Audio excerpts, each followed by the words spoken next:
पहले श्लोक में आपने यह बताया कि गुरु परंपरा से ही गीता का वास्तविक अर्थ समझ सकते हैं। मेरा प्रश्न है, क्यों गुरु परंपरा के बिना भगवत गीता का सही अर्थ नहीं समझ सकते हैं? और आपका संप्रदाय कौन सी गुरु परंपरा में आता है? क्या उसका शास्त्र में वर्णन है? इस प्रश्न में आपके टोटल 3 प्रश्न हुआ।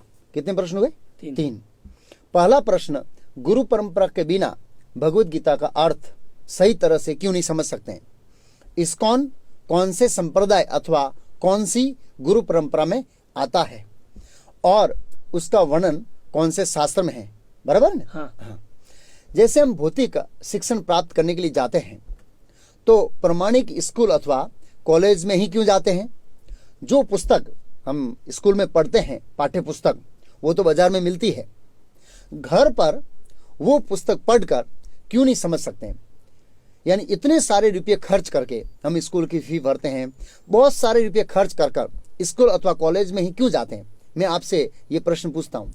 क्योंकि स्कूल और कॉलेज में प्रमाणिक शिक्षक होते हैं जो सरकार द्वारा ऑथराइज किए हुए होते हैं और उन्होंने वो ज्ञान अपने सीनियर शिक्षक से लिया है जो सरकार द्वारा ऑथराइज है। अगर आप मेडिकल की कोई पुस्तक लेकर बाजार में किसी व्यक्ति से जाएंगे उसके पास और उससे बोलेंगे कि आप मुझे ये मेडिकल की पुस्तक समझाइए, अनऑथोराइज व्यक्ति के पास, क्या वो आपको सही ज्ञान दे पाएगा? नहीं दे पाएगा। क्यों नहीं दे पाएगा? क्योंकि उस व्यक्ति ने प्रामाणिक व्यक्ति से सही ज्ञान प्राप्त नहीं किया है। आपके पहले प्रश्न का यही उत्तर है। जैसे हम भौतिक ज्ञान प्रमाणिक स्कूल और कॉलेज के बिना नहीं ले सकते हैं, ऐसे ही आध्यात्मिक ज्ञान है वो प्रमाणिक संप्रदाय यानी गुरु परंपरा से ही लेना चाहिए। वहां पर क्या होता है? वो गुरु परंपरा के द्वारा ऑथराइज हुआ होता है। आपका दूसरा प्रश्न था कि इस्कॉन कौन से संप्रदाय में आता है अथवा कौन सी गुरु परंपरा में आता है, यही प्रश्न था ना? हाँ। इस्कॉन ब्रह्म मध्व गौड़ीय संप्रदाय में आता है।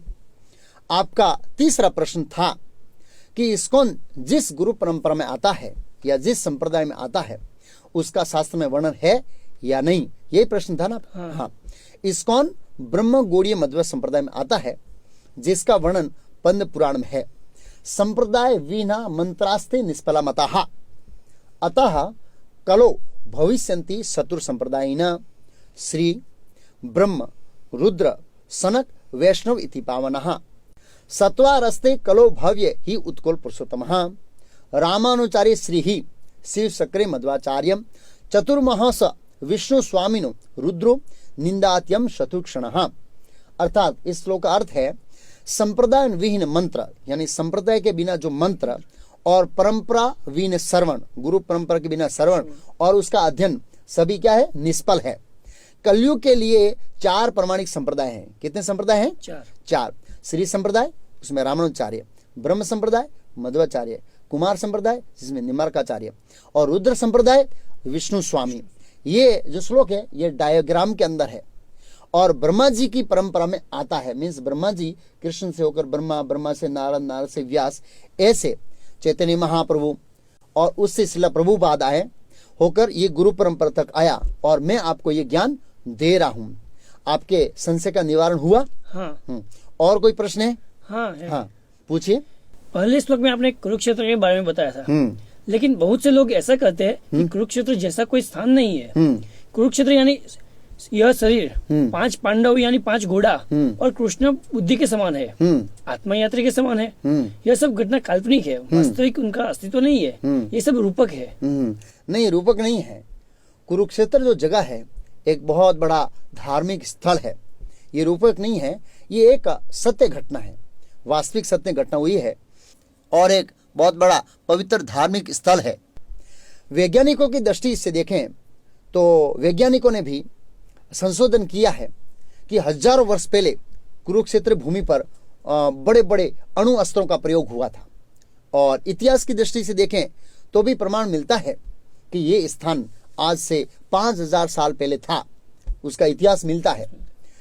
शास्त्र प्रमाण की दृष्टि देखें तो भी कुरुक्षेत्र का अस्तित्व है, उसमें भी प्रमाण मिलता है।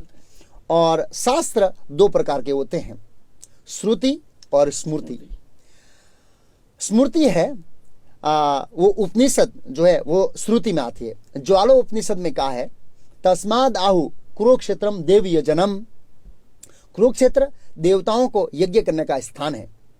फिर स्मृति प्रमाण है, यानी पुराण, महाभारत, कुरुक्षेत्र का वर्णन है। सारांश के रूप में वैज्ञानिक दृष्टि से, इतिहास की दृष्टि से, शास्त्र की दृष्टि से सभी प्रमाण हैं कि कुरुक्षेत्र एक स्थान है और वो जो भारत के हरियाणा राज्य में है, जहां पर आज से 5000 साल पहले महाभारत का भयंकर युद्ध हुआ था। आपके संशय का निवारण हुआ? हाँ।